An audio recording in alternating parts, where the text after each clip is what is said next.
Hi there, and welcome to this week's expert session. We're going to be talking about micro events, and I'm absolutely delighted to be joined by Lisa Jade Hutchins, who is the content writer for the Event Manager blog. Lisa, welcome.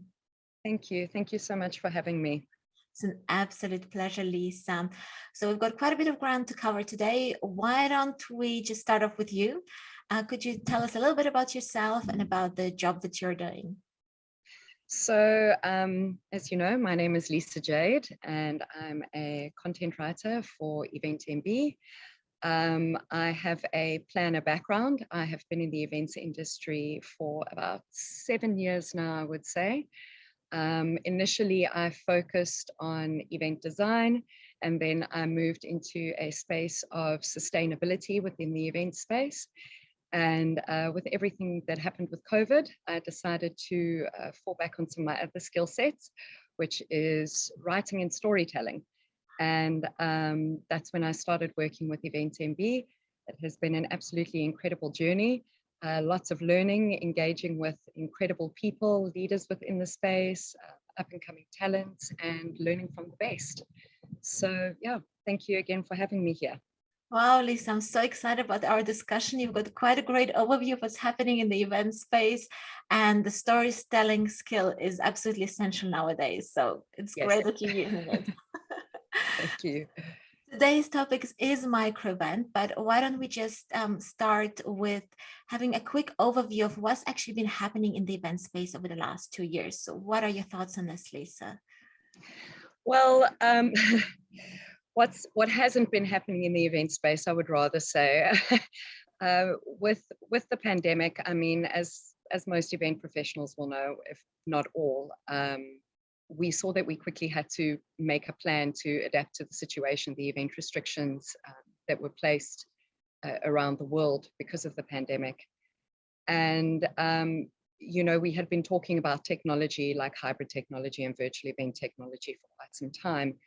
But because of what happened, this kind of thrust us into that space a lot faster than I think some of us would care to admit.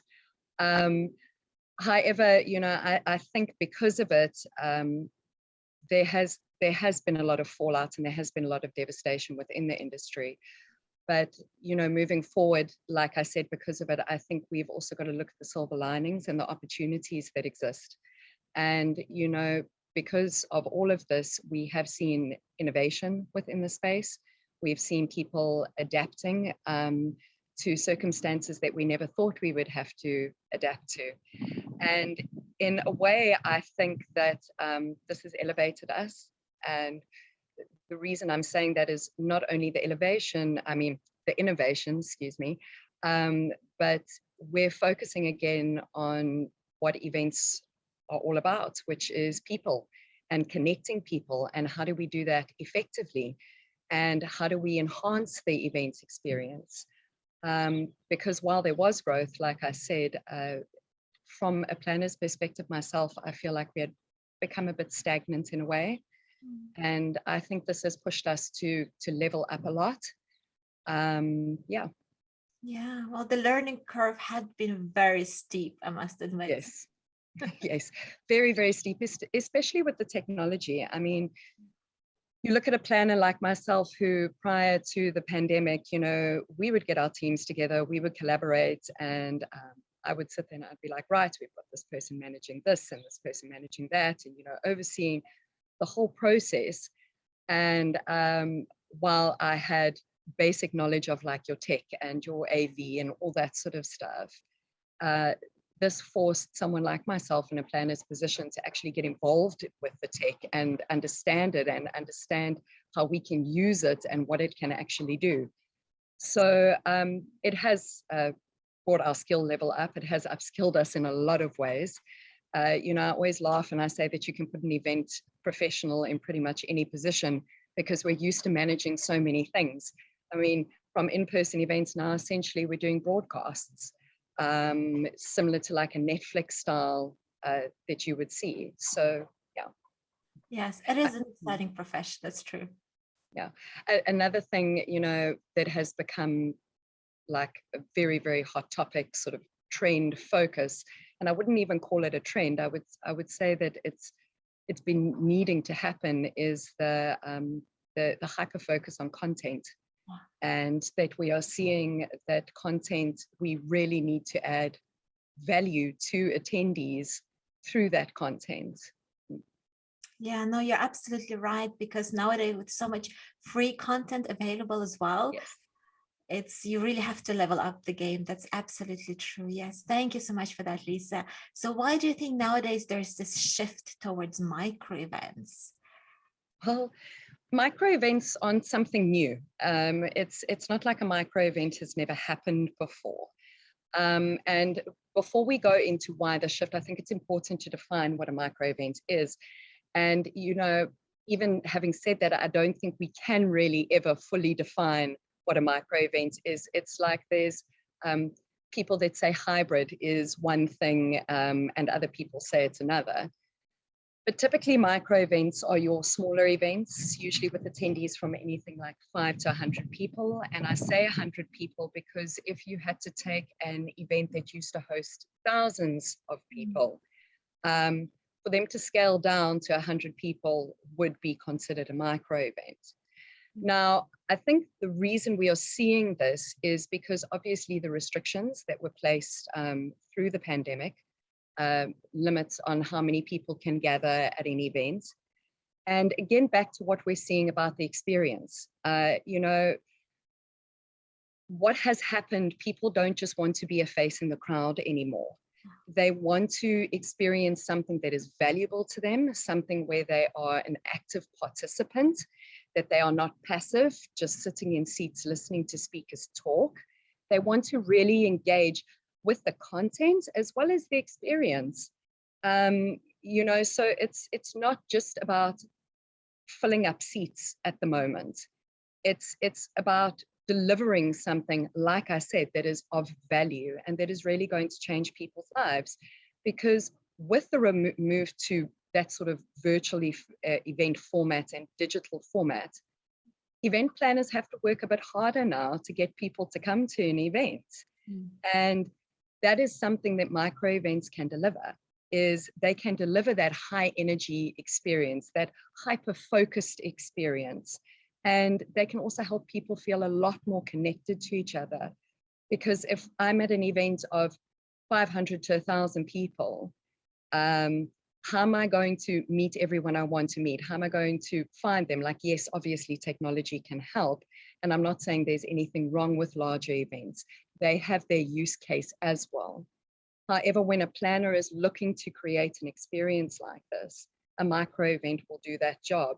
And that is why I think some of the main reasons we are seeing this sort of spike in micro events.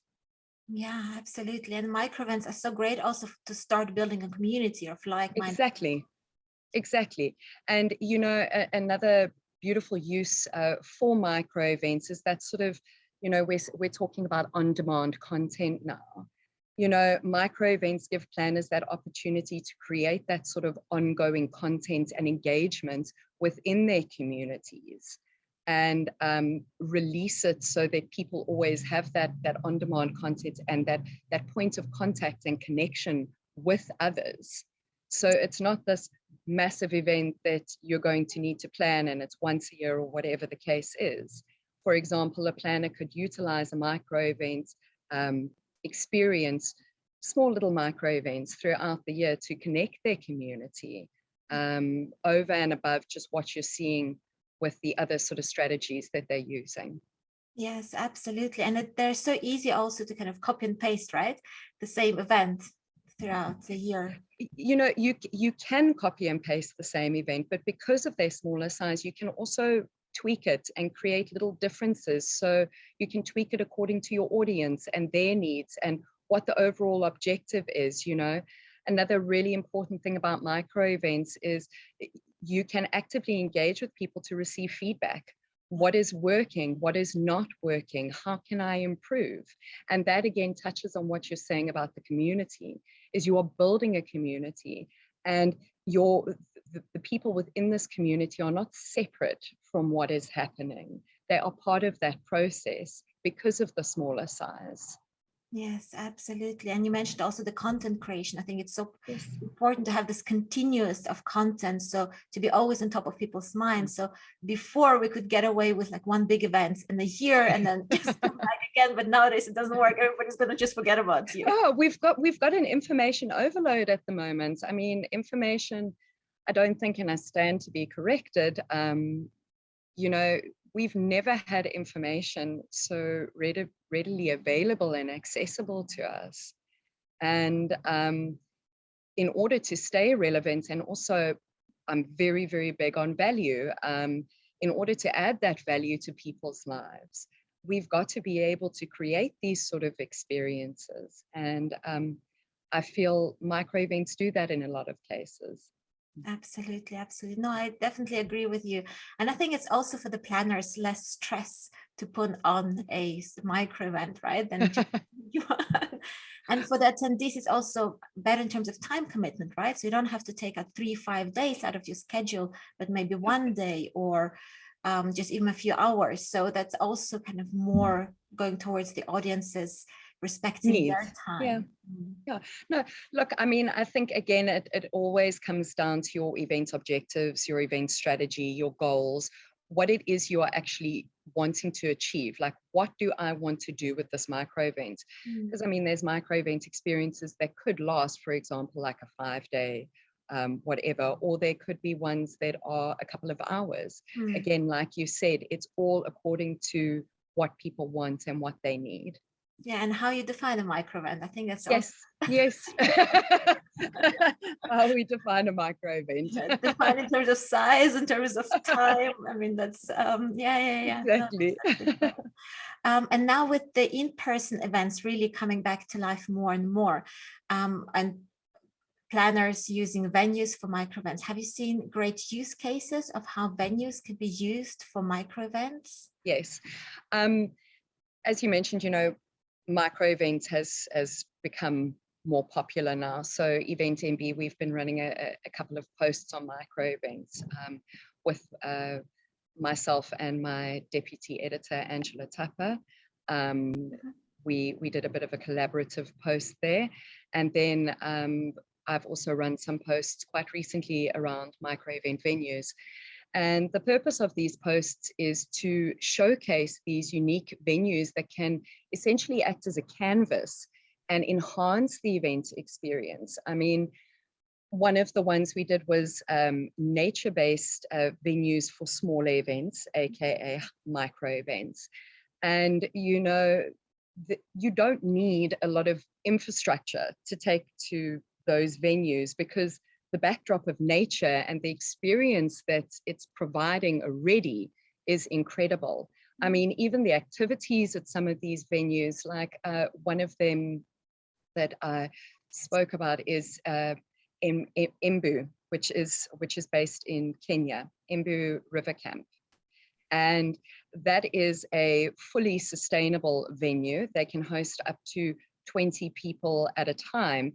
And within that space, people can go on eco tours and they can learn about how to run a sustainable lodge. You know, those are sorts of things. And there are many venues over and above what has been included in these posts. But I mean, to feature them all, we would have to do like a 100-page guide, if not more.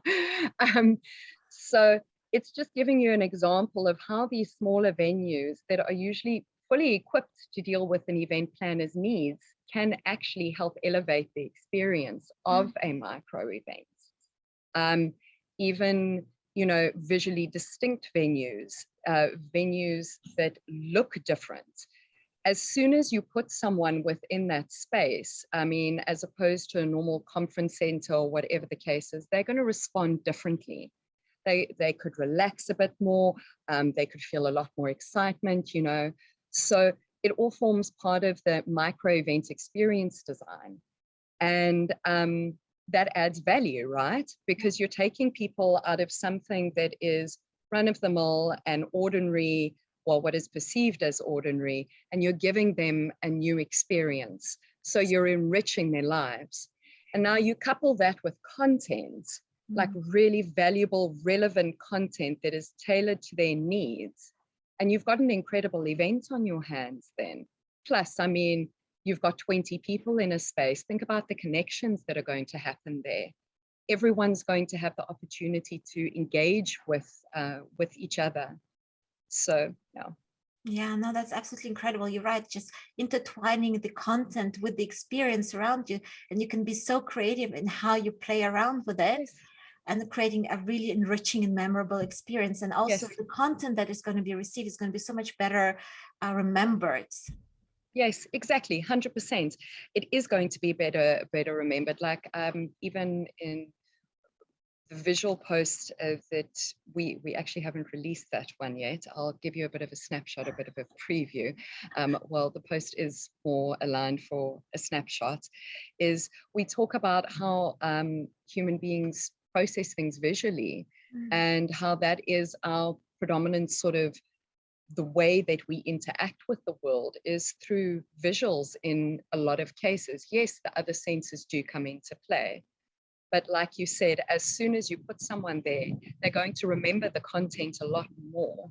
They're going to engage with the content a lot more because you're in this completely unique environment where you're having this micro event experience. So, yeah. Yeah, absolutely. And also the connections as well. As you said, it's so important if you have fewer people there, and you also can talk about the content with them. And you also, again, that kind of remembering the content so much better in that way as well, because you can share it with other people. Yes. Making meaningful connections, forming communities. I mean, this really can go a long way. It can. I love micro events. I'm funny enough, I'm more of an introvert. So micro event experience is 100% much better for me because, you know, I get to have one-on-one conversations with people then and have that sort of deep engagement and that deep focus on content and brainstorming and collaboration and coming up with new ideas. And, you know, I mean, that's what events are about, right? That's what business events are about. So yeah, the networking part is absolutely essential. I mean, that's why we would go to in-person events at the end of the day, because if it wasn't for the networking, well, we could just get everything online, but that connection, right? It's crucial.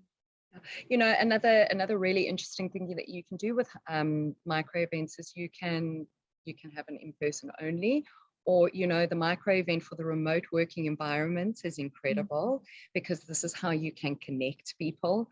They wouldn't necessarily and normally connect on a day-to-day basis. And then, of course, you can add the hybrid. I'm using the hybrid word again. The hybrid aspect to it, which is, you know, if you wanted to host a series of micro events at the same time, which a lot of people are doing now. So you'll have one micro event in New York and one micro event there, etc. And people can connect through that sort of hybrid format and model while having their own unique micro event experiences wherever they are in the world. Now, of course, that will come with its challenges, like what time zone is everybody on? How are we going to organize multiple micro events simultaneously? And, you know, that also then gives opportunity for planners to potentially collaborate with other planners and utilize local talent within the area.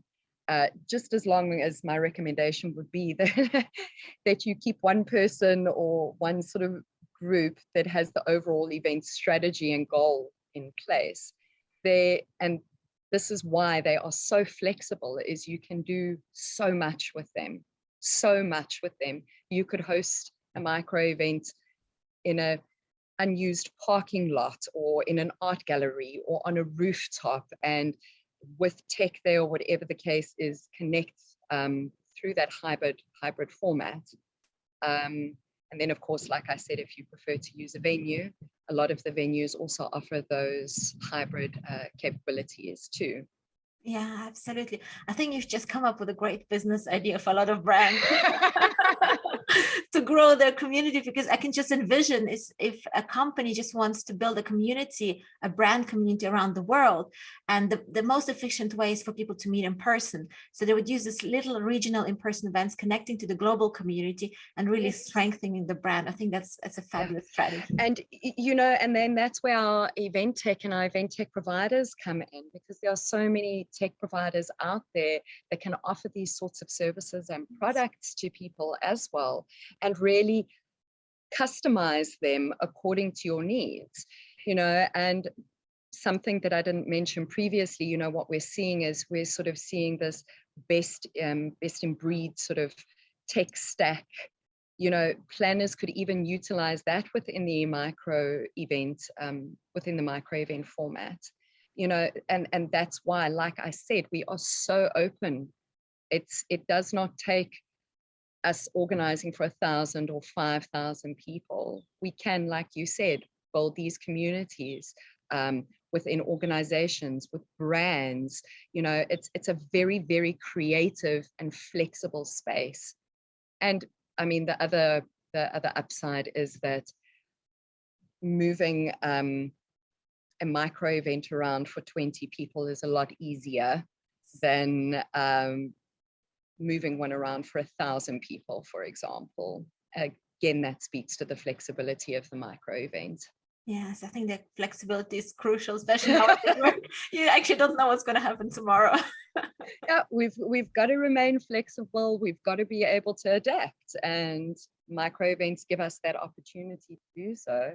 And I love the way you put it around like building the community, because I can see that you're like, yes, this is awesome, and we share the same excitement for it. Yes, absolutely, absolutely. I think we've built the user case for micro events. Well, fantastic, Liz. Well, thank you so much for this exciting discussion. Just to close off, can you just give maybe a couple of tips or an advice for companies and brands who are actually going to be using events as part of their marketing strategy? You know, I think a lot of what we've already discussed is very relevant for events being used for a marketing strategy. Be creative.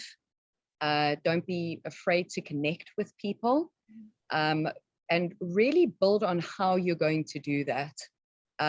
You know, like we've said, people want value now. They want something real. They don't want to be passive. I mean, if they are going to be like that, they can just watch a virtual event from home, you know.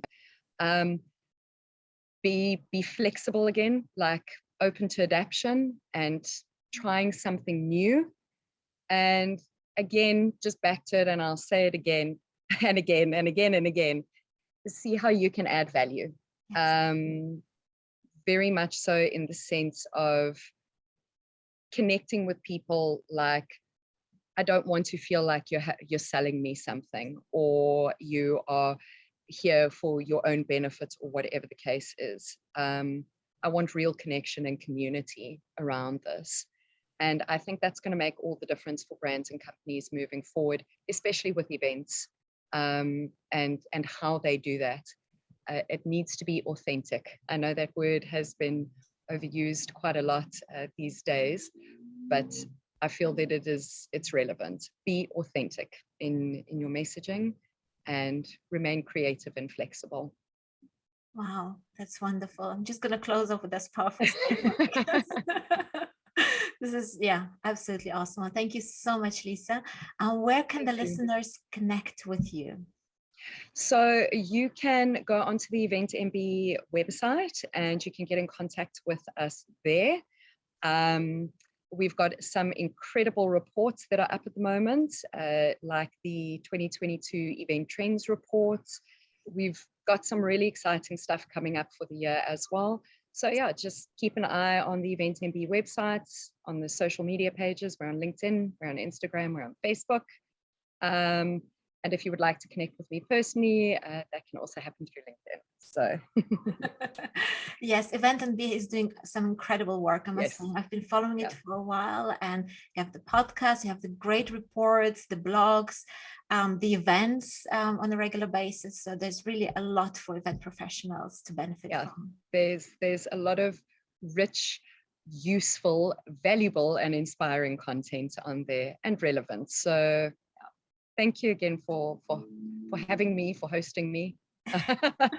Oh, it's been an absolute pleasure. I've such an exciting conversation, and I've learned a lot myself. And I think that having somebody like mine that just brainstorm things and talk Yes. through, it's absolutely incredible. So thank you so much again for your time and your inputs. Wonderful. Thank you. Bye. Thank you. Bye.